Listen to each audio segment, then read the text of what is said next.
Microdosing is when you derive the maximum benefit from taking the minimum effective dose. This is how you minimize unwanted effects. People microdose daily to feel and perform better. Some people use it to enhance their creativity, to sleep better, to help with pain, to have more focus in the moment, to recover from workouts quicker, and to manage anxiety. Today's podcast is sponsored by Microdose Gummies and Lumi Labs. Microdose Gummies deliver perfect entry-level doses of THC that help you feel just the right amount of good. I love this company, and I'm a big fan of their products. The gummies are organic, infused with real fruit, vegan-friendly, gluten-free, and they are enjoyable. Microdose is available nationwide. To learn more about microdosing THC, go to microdose.com and use the code BEYOND to get free shipping and 30% off your first order. Links can be found in the show description, but again, that's microdose.com and code BEYOND. This podcast contains adult themes and graphic violence. Listener discretion is advised. A commercial-free version of this podcast is available on Patreon for $1 per month. Patreon.com/Beyond Contempt podcast. I'm Renee, and this is Beyond Contempt True Crime.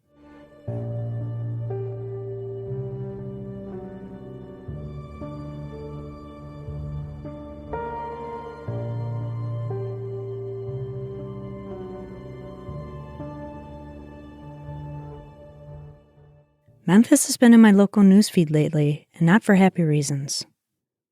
There was a person who randomly shot people as he live-streamed it to Facebook. And I'm sure many have heard about Liza Fletcher, the teacher who was abducted when she was jogging early morning. I was researching Memphis-based crimes that I wanted to cover, and I came across this case that I've never heard of before. You're listening to episode 67, Federal Express Flight 705. 42-year-old Auburn Calloway traveled the world and accomplished more than most people his age. He was a Stanford graduate and an ex-Navy pilot. Auburn was the first African-American pilot to earn his wings at the Naval Air Station Meridian in Mississippi. He spoke other languages, including German and Italian. Auburn was a scuba diver, a chess player, and he had been a martial artist since he was a young boy. He was a father and had 2 children, 10-year-old Keela and 7-year-old Auburn Jr. Auburn had been successful and wanted the same opportunities for his kids. He chose a career path in the commercial flight industry and worked as a flight engineer for Federal Express. It wasn't as exciting as the Navy, but it paid well. His $80,000 per year salary was substantial for 1994. If Auburn advanced within the company to co-pilot, he would be paid $100,000. And a step above that was a captain's salary at $150,000 per year. Federal Express was started in Memphis in 1973 and became a super hub in 1981. The facility sits on the north end of the Memphis International Airport, which is located just southwest of the city's downtown. FedEx Memphis serves many cities in the United States, as well as South America, Canada, Europe, Asia, and the Middle East. Auburn kept a 3-bedroom apartment near the Memphis airport, which was not in the safest of areas. He rented out the rooms in his apartment to a few different pilots who crashed there when they had layovers. Even though his job paid him well, Auburn was not well off. His marriage ended 4 years prior, and his ex lived in San Diego with their kids. Auburn would fly the kids into Memphis when they had a holiday break so he could maintain a relationship with them. After the divorce, he moved into the Memphis apartment full-time, and his behavior had become both strange and grating.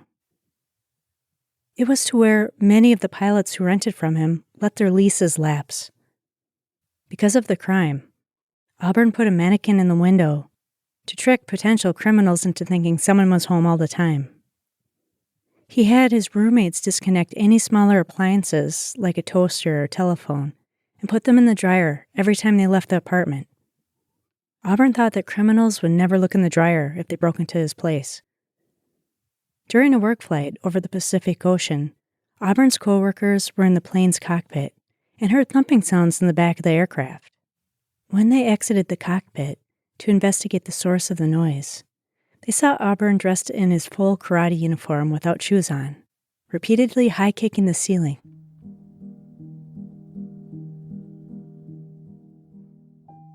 On March 17, 1994, Auburn Calloway's career at FedEx headed in the wrong direction. The CEO of FedEx was giving a half-hour talk about the company's growth strategy for Asia. They played the speech on a closed-circuit TV so FedEx employees could watch the feed live. Auburn was watching from the Indianapolis Pilots Lounge, and he called in to directly ask the CEO a question. The administrator who answered the phone asked Auburn for his name and employee ID. Instead of providing his real name, Auburn gave the operator a coworker's name and badge number. He questioned the CEO's decision to have a FedEx hub in Subic Bay, Philippines, because he felt it was a dangerous cesspool of nefarious activities. When Auburn flew in the Navy, he found those areas of the Philippines to be disgusting, since they were laden with crime, prostitution, and dive bars. He reminded the CEO that there was a revolution going on there. The flying conditions were terrible between the monsoons and the mountains. Plus, Auburn worried that Subic Bay, Philippines was ripe for taking American pilots hostage.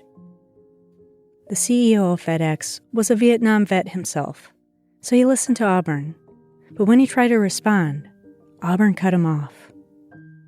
The CEO lost control of his televised speech, so he laid down the law and told Auburn that this talk was not for the pilots. Since the pilots at FedEx had just unionized against the CEO and executive staff's wishes, he told Auburn to contact his union representative with comments or concerns. When Auburn hung up the phone, he was strutting in the pilot's lounge and celebrating the fact that he put the CEO in his place, even though he had not used his real name.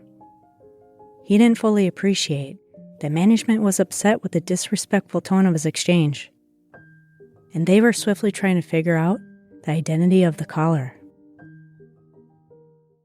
John Wren was one of the Memphis managers, and he thought he recognized Auburn's voice during the call. Other pilots contacted John to confirm that they thought it was Auburn Calloway as well.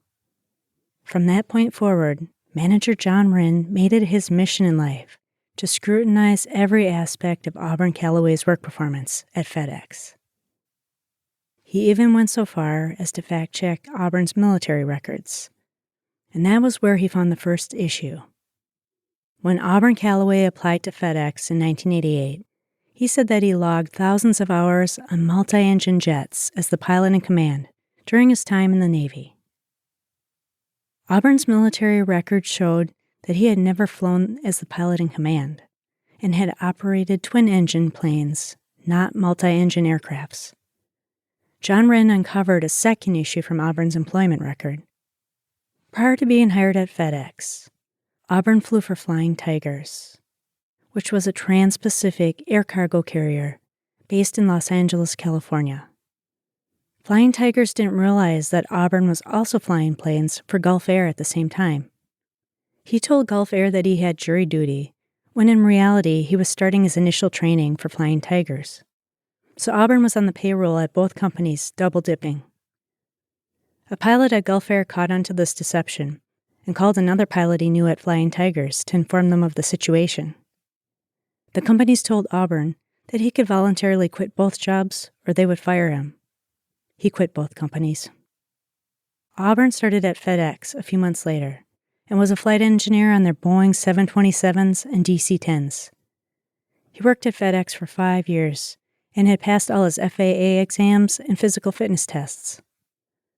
But FedEx recently acquired Flying Tigers. Manager John Wren could now see Auburn's complete work history and knew what he pulled at Gulf Air and Flying Tigers. Auburn Calloway understood that if he lost his FedEx job, his professional life would become very difficult. Gulf Air, Flying Tigers, and FedEx were a pipeline for ex-military pilots. There were only a few places in the private sector where pilots could easily transition and make a significant amount of money. For Auburn, there weren't many other places where he could ascend to a six-figure per year salary. Auburn Calloway was going to be investigated, and there was an impending disciplinary hearing on April 8, 1994, in Memphis, Tennessee. Management wanted to go over his falsified flight hours. Auburn was certain he was going to be fired, and they would take away everything from him. Auburn felt that FedEx was discriminating against him because he was black. He felt that his skills were beyond that of a flight engineer, but yet, that was the job they had him assigned to. On April 7, 1994, one day prior to his hearing, Auburn Calloway took a jump seat on Flight 705. This DC-10 cargo plane was carrying electronics from Memphis, Tennessee to San Jose, California, and the flight time was approximately 10 hours. Jump seats were a perk that all employees received. As long as there was room on the flight, FedEx employees could ride for free. Auburn was the first to board the plane and was dressed in his full flight gear with his carry-on in tow. Even though Auburn was a passenger, he entered the cockpit area and made adjustments to the dials and buttons. Normally, this was reserved for the flight crew. 49-year-old Captain David Sanders, 42-year-old co-pilot Jim Tucker, and 39-year-old flight engineer Andy Peterson were flying together for the very first time. None of the men were acquainted with Auburn Calloway. When they boarded the plane, they thought Calloway had started the pre-flight check. This was a breach of protocol, but Andy Peterson decided to not say anything and let it go. Andy performed the routine checks and noticed the cockpit voice recorder was not working. This was something he never dealt with before, so Andy reset the machine. He continued the checks in the other areas of the aircraft, but when he returned to the cockpit, the fuse in the voice recorder was in the off position. Andy corrected the device again and monitored the issue. The plane took off from the Memphis airport and was in the air for less than a half an hour when Auburn Calloway walked into the cockpit with a hammer. In 1994, well before 9/11, the hijacking of airplanes was not a common worry. And when a hijacking happened, it was extreme terrorist groups that commandeered large commercial passenger planes to make political statements.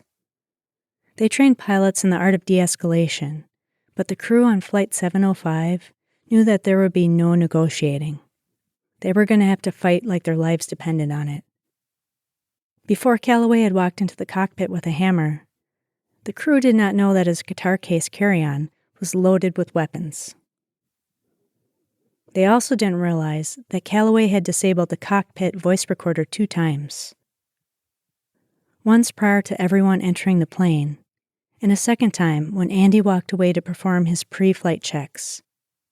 Luckily, Andy had fixed it a second time. So what was about to transpire was recorded. Jim Tucker was hit with a 20-ounce hammer 3 times in the head. He had bone fragments that were driven into his brain, which rendered him temporarily helpless, and he could not react to the attack. Andy Peterson was hit on the skull several times and was injured gravely because the blows severed his temporal artery, and he slowly bled out. Captain David Sanders tried to fight Calloway, but, like his co-workers, was struck in the head. When Calloway swung the hammer, he was difficult to read because he lacked any kind of facial expression or show of emotion. Calloway retreated to the cargo area of the plane. Captain David Sanders and flight engineer Andy Peterson unbuckled their seatbelts and went after Calloway. Calloway picked up a spear gun and threatened everyone to sit back down. Andy grabbed the spear gun while David went after Calloway. Jim Tucker was still in the cockpit and fell back on his military training.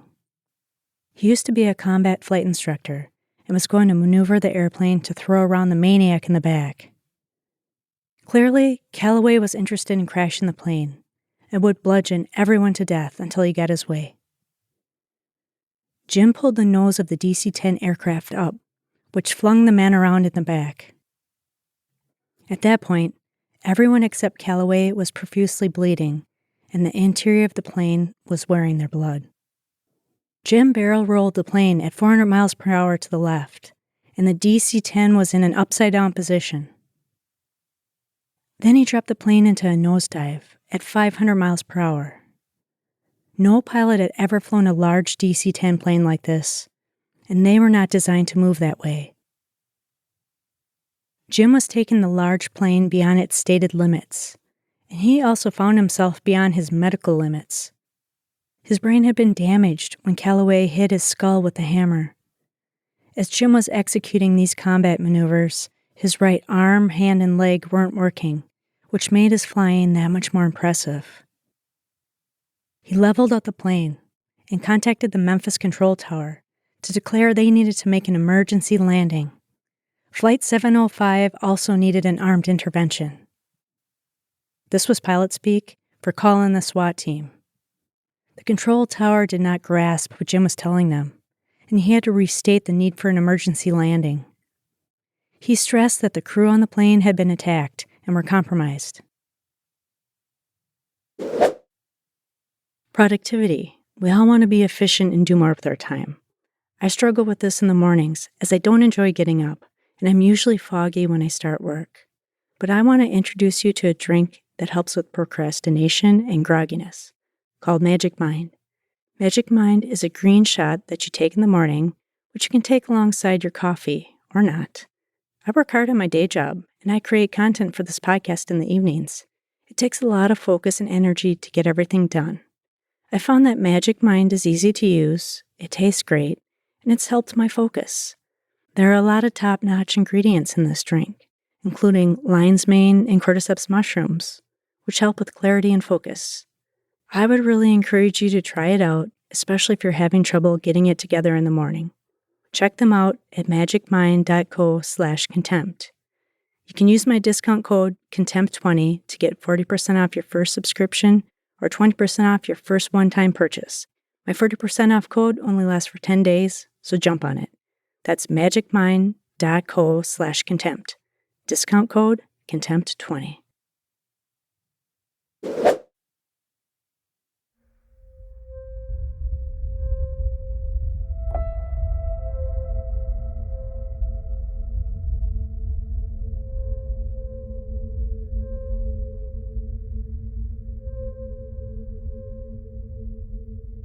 Jim continued to operate the plane to keep Calloway bouncing around in the back. During all the jolting combat maneuvers, the fighting continued, and David had been hit on the head again.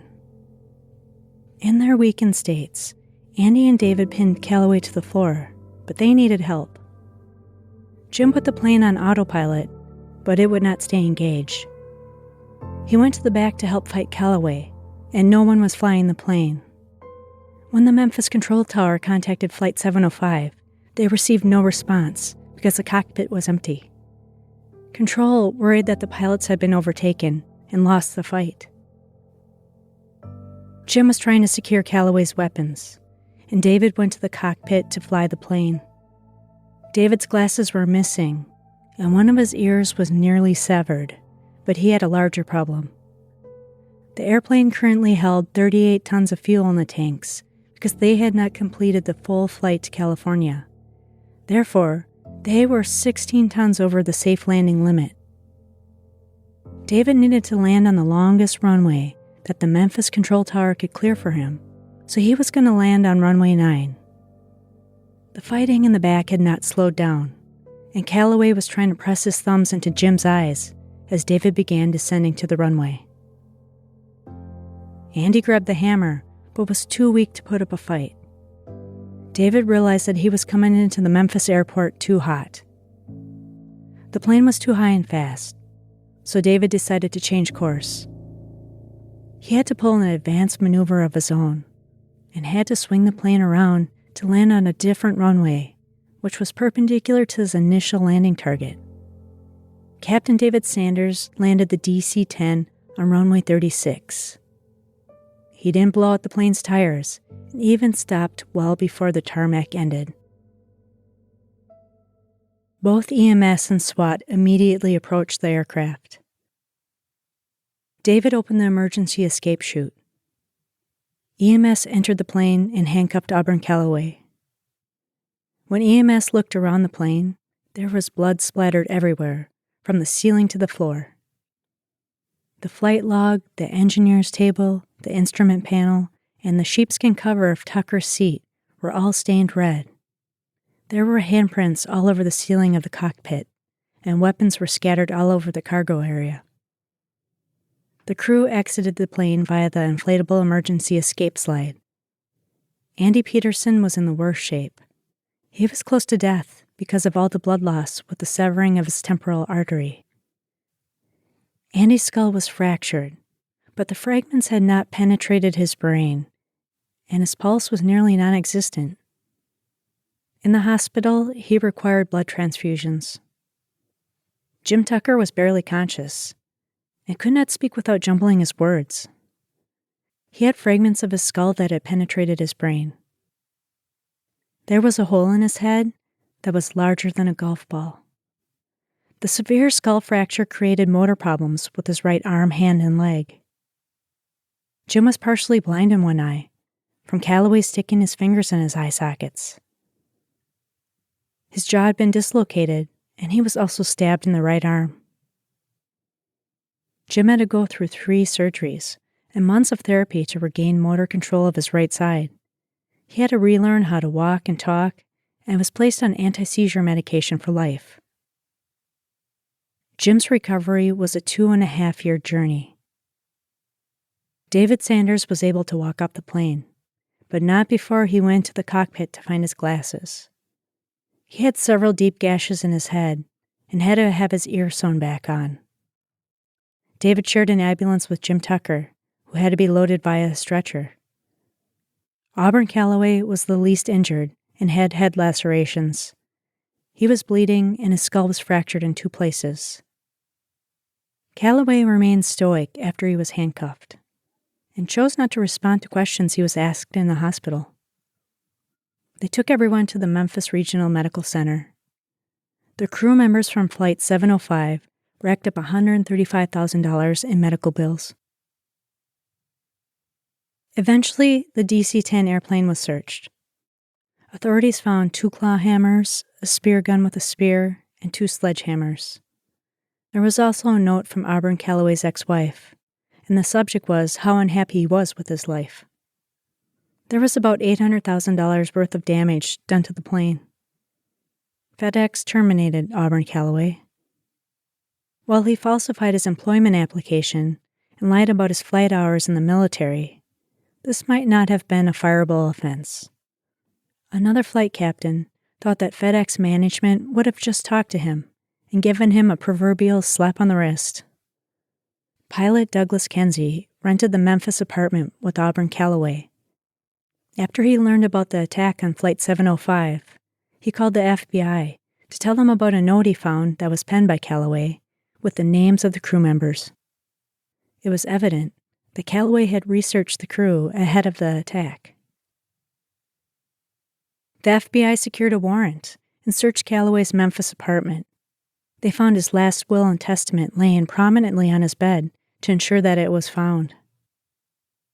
He had it notarized on April 5, 1994, 2 days prior to the attack. There was also a second note that contained a list of the weapons he used on the plane, which was more evidence that the attack was premeditated. The FBI learned that Peterson, Sanders, and Tucker were not the original crew scheduled for Flight 705. The other crew had 1 woman, but they had gone over their flight limit the previous day, so FedEx brought in Peterson, Sanders, and Tucker, which luckily were larger guys. Calloway's life insurance policy was through FedEx, and he wanted to crash the plane, but he needed it to look like an accident, so his family could get a $2.5 million payout. He brought several blunt weapons on the plane, so law enforcement wouldn't be able to discern that he bludgeoned the crew. However, the cockpit voice recorder had been fixed 2 times by Andy Peterson, and the device recorded everything in 30-minute stretches. To get away with the crime, Calloway would have had to kill the crew, then fly the plane for 30 more minutes to erase the evidence from the recorder. Before his FedEx disciplinary hearing date, Auburn Calloway sent $40,000 worth of securities to his wife and a cashier's check for $14,000. At the FedEx benefits office, he updated the beneficiaries of his term life insurance and accidental death and dismemberment policies. On May 17, 1994, they indicted Auburn Calloway for aircraft piracy and interference of a flight crew. He tried to have the evidence from his apartment suppressed, stating that the FBI lacked probable cause, but the judge rejected that notion. Calloway tried for a temporary insanity plea. Both the prosecutor's psychiatrist and the judge did not agree that he was insane. They convicted Auburn Calloway of attempted aircraft piracy and interference with flight crew operations. The court had different guidelines on sentencing individuals who committed these types of crimes. Since Calloway didn't have any prior criminal history, they considered him offense level 38, and the prison time guidance was 235 to 293 months. Individuals who have a prior criminal history are level 43s, and life in prison is recommended. The judge treated Calloway as a level 43 instead of a level 38.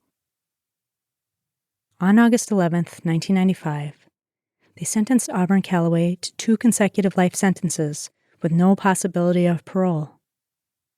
The judge gave Calloway more time because there were multiple victims who all had very serious injuries. There was a lot of property damage, and this incident could have harmed the public. When Auburn Calloway was taken away in handcuffs, he shouted, "Too many black men are being sent to prison. Does anyone care about that? I'm not a criminal. I'm mentally ill." Auburn Calloway is incarcerated at USP Atwater in California. For a while, Calloway claimed he was innocent and even had a website for people to support him, www.auburncallawaysupport.com. The top of his website read, "When justice fails and hope grows cold, though it may not outwardly show, bitterness simmers in the soul, and hate begins to grow." The website has since been deactivated.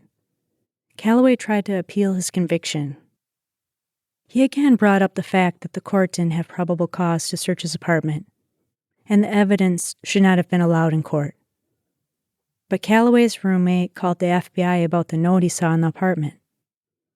FedEx also informed the FBI about the beneficiary updates to his life insurance plans.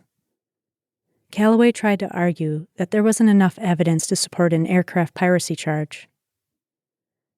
For this charge, the prosecution had to prove that Calloway tried to control an aircraft by force, violence, or intimidation. He argued that he never tried to take control of the plane. But the court believed that this argument was not reasonable, since he was exercising control over the flight crew by incapacitating them.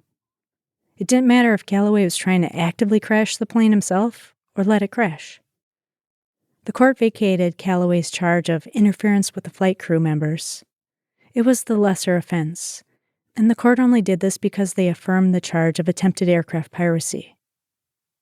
Auburn Calloway's sentence remained the same: life in prison without parole. Auburn Calloway wrote a letter to Barack Obama, emphasizing that he was the most injured out of everyone on Flight 705. Barack Obama did not issue a pardon or respond. On May 26, 1994, the crew received the Airline Pilots Association Gold Medal Award for Heroism, which was the most prestigious award that was given to pilots.